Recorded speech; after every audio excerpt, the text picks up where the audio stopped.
Le Grand Matin Sud Radio, la vérité en face, Jean-François Achilly. Canicule, climatisation, carbone, taxation du carbone. Comment agir contre le dérèglement climatique ? Nous parlons de vagues inédites de chaleur ce lundi matin et plus exactement de ce que la canicule dit de notre impréparation. Les épisodes de forte chaleur deviennent plus fréquents, plus longs, plus intenses.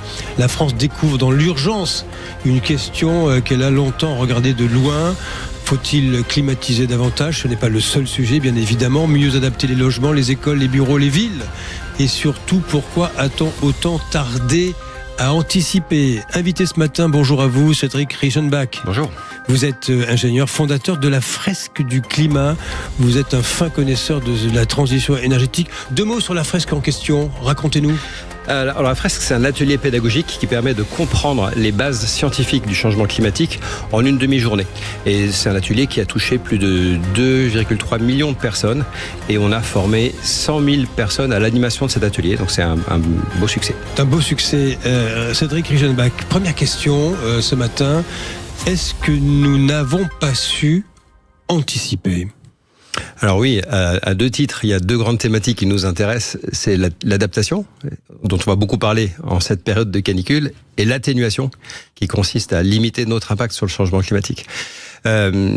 Au début, quand on a commencé à comprendre les enjeux climatiques, y compris au sein du GIEC, les spécialistes du climat qui travaillent sur le sujet au niveau international, il y avait les 2 thématiques dès le début, l'adaptation et l'atténuation. À part que on n'a pas trop voulu parler d'adaptation, parce que ça avait l'air de dire qu'on jetait l'éponge sur la partie atténuation, c'est-à-dire on jetait l'éponge sur comment est-ce qu'on peut réduire nos émissions de CO2 pour limiter notre impact sur le climat. À part que dans la pratique, le changement climatique, il est déjà là. Il a déjà commencé. Et donc, le besoin de s'adapter, il existe. Il existe surtout dans certains pays qui sont moins capables que nous de réagir, qui subissent encore plus le changement climatique.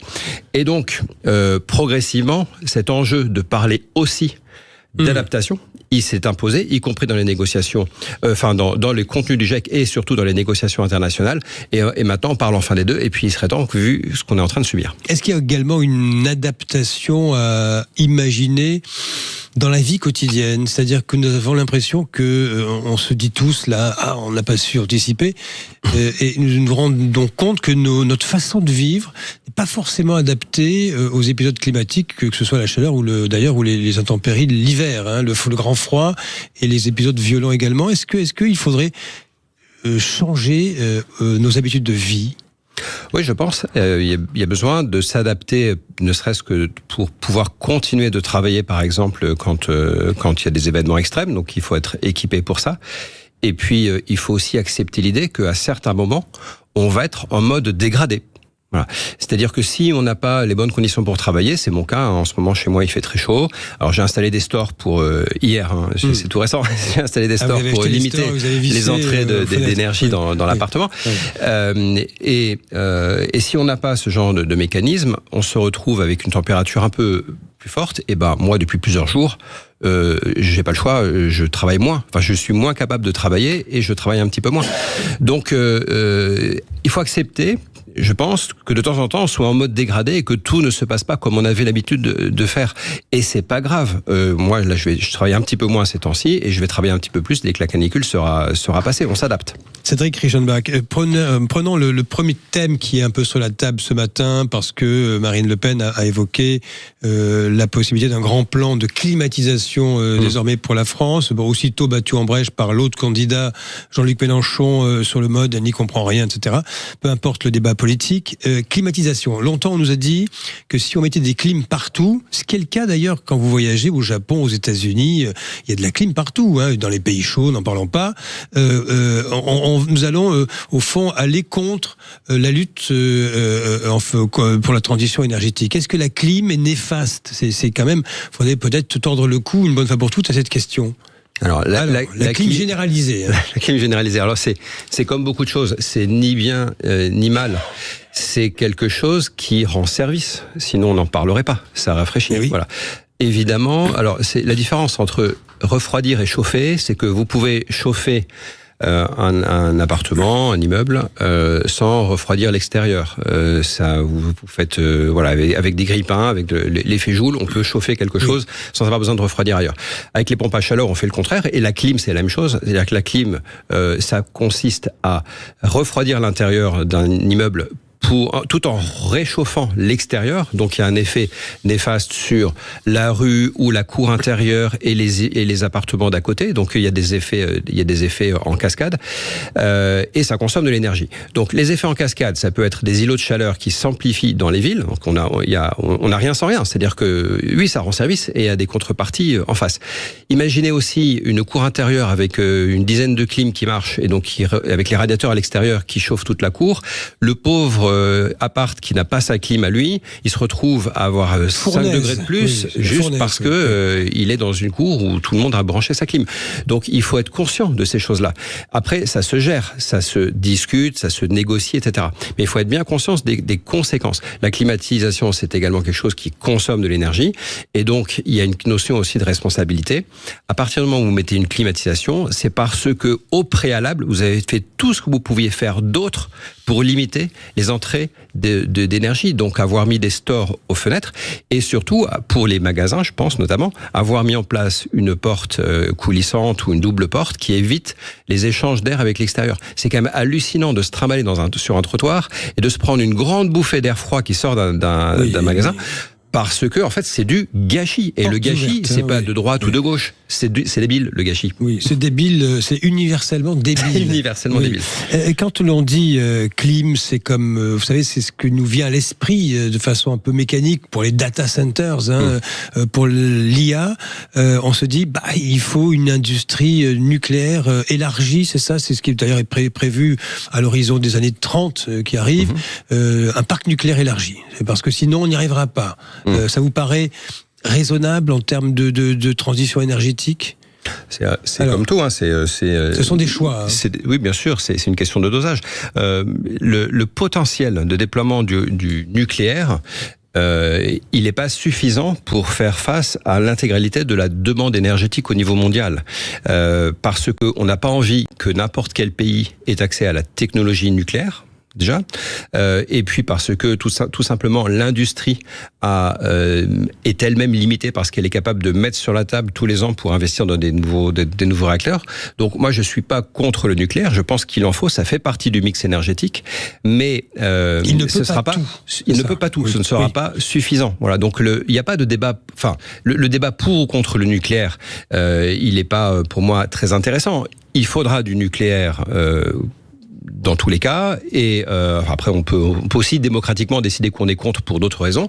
Il faudrait réussir à avoir un débat apaisé sur le nucléaire, ce qui n'est pas gagné du tout.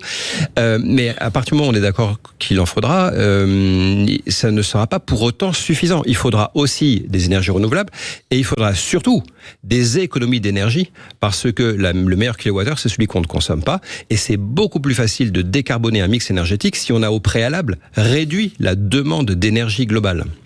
Et vous entendez les arguments qui sont développés, nos auditeurs nous appellent, souvent très énervés, Cédric Reichenbach, contre les énergies renouvelables, y compris le solaire, d'ailleurs, ce qui peut paraître étrange.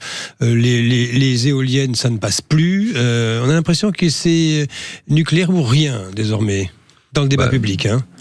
Oui, parce que les débats ont tendance à se cliver avec des camps. Il y a les pour, les contre. Ouais, il faut de la nuance.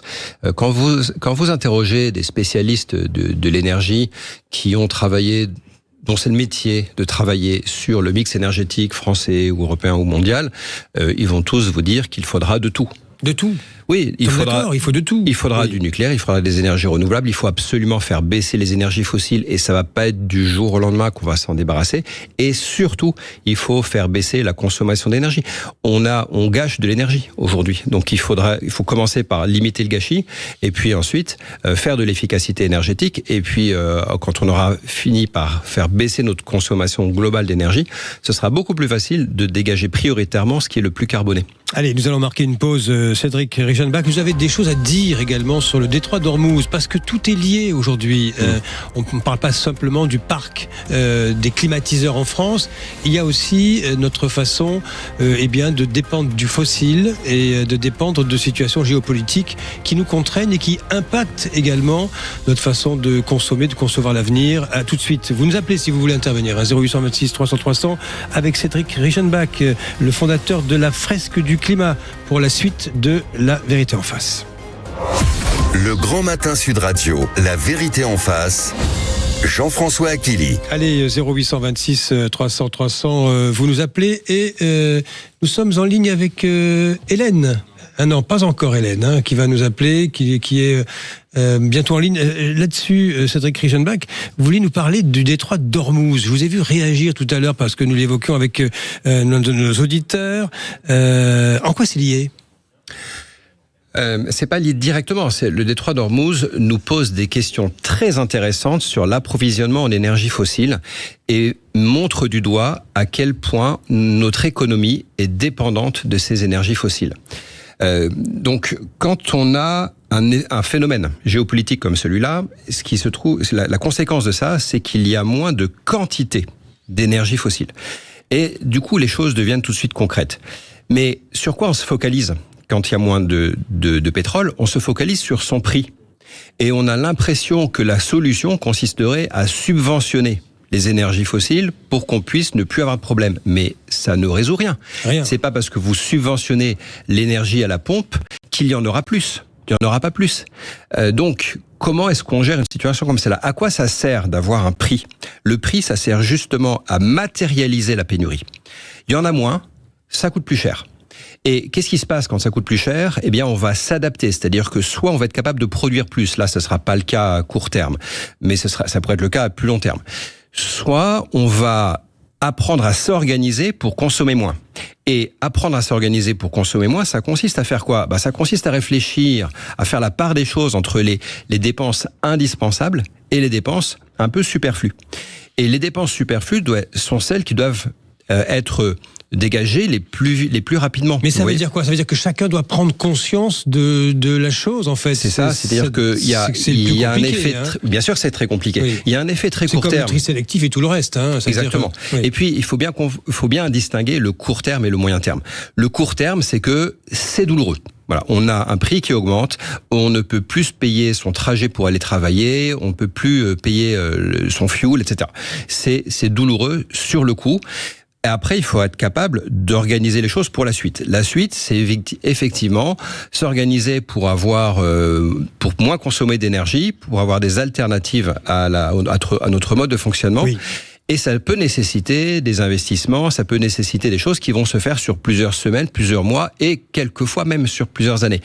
Mais c'est indispensable parce que si on fait pas ça, on va pas être capable de baisser la consommation d'énergie fossile, qui est la seule réponse viable à long terme à une pénurie physique. Là, il y en a moins, il y a des quantités qui sont pas là. Très concrètement, Cédric Reichenbach, ça veut dire quoi ? Chacun voit midi à sa porte, il faut de la pédagogie, il faut des campagnes, de vastes campagnes d'explication. Je pense qu'il faut de la pédagogie, et là, on n'est pas sur de la pédagogie sur les questions climatiques, on est sur la pédagogie sur la mécanique économique. C'est quoi l'équilibre des prix ? Les prix servent à générer des équilibres qui permettent de réguler les choses. Donc le prix augmente, sur le coup, c'est douloureux. Il faut accepter que ce soit douloureux. Il y a de la demande qui va être détruite et puis ensuite il y a de l'adaptation qui va se faire, à la fois du côté de l'offre et du côté de la demande. Et en l'occurrence, ce sera surtout du côté de la demande, parce que si en plus il faut réduire nos émissions de CO2, ça tomberait bien d'arriver à se passer de ces énergies fossiles. Et ça passe par des investissements. Et ces investissements, c'est pas on claque des doigts et c'est parti. Ça prend du temps, il faut s'organiser, etc. Ce qui nous manque beaucoup aussi dans cette histoire, c'est une vision à long terme.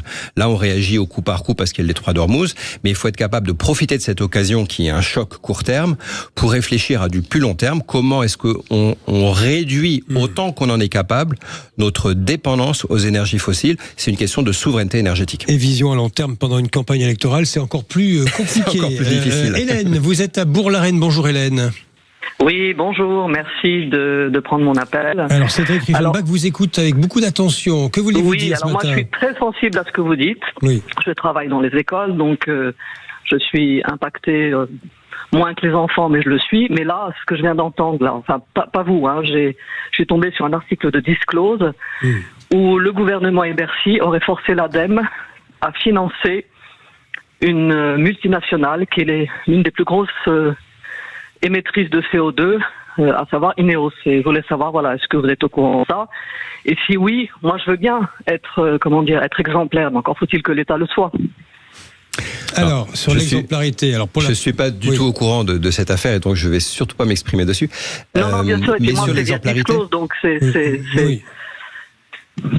Mais sur l'exemplarité, je vous rejoins. Il y a un besoin d'exemplarité, et c'est très important que l'État montre l'exemple, parce que l'État, il est dépositaire de l'intérêt général.